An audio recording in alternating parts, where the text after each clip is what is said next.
নমস্কার সকলকে, চলে এসেছি নতুন আরেকটি ভিডিও নিয়ে। চলুন আজকের ভিডিও শুরু করা যাক।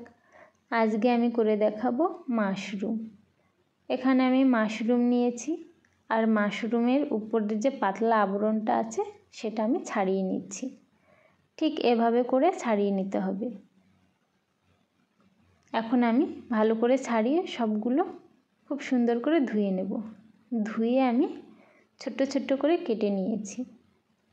এক এক করে আমি সবগুলো কেটে নেব।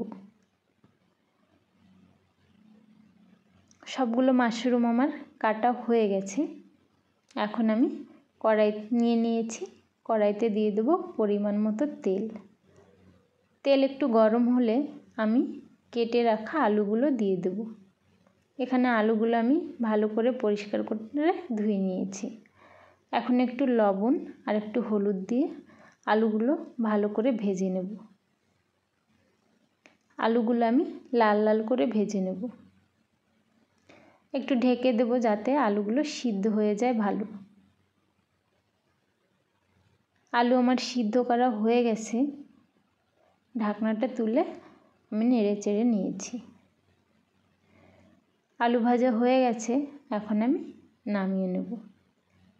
নামিয়ে আমি ওই একই তেলে আমি মাশরুমগুলো ভেজে নেব।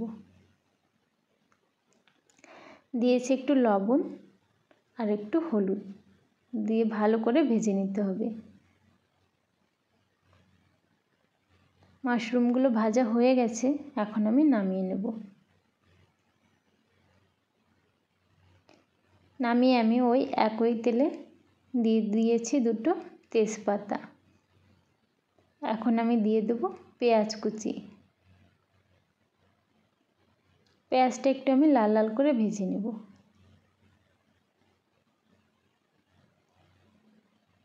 দিয়ে দেবো আদা বাটা। আদাটাও একটু ভেজে নেব।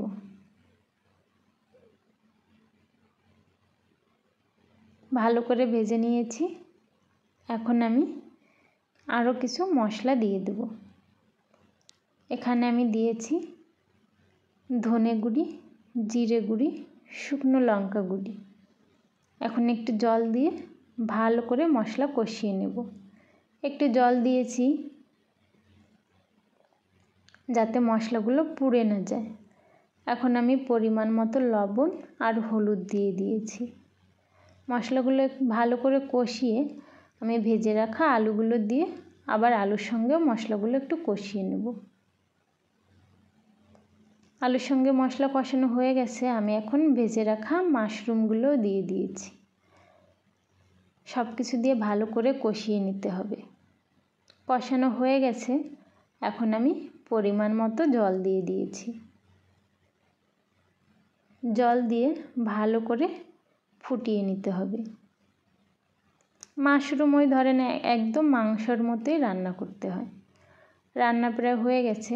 এখন আমি একটু গরম মশলা গুঁড়ি দিয়ে দিয়েছি। রান্না হয়ে গেছে, নামিয়ে নেব।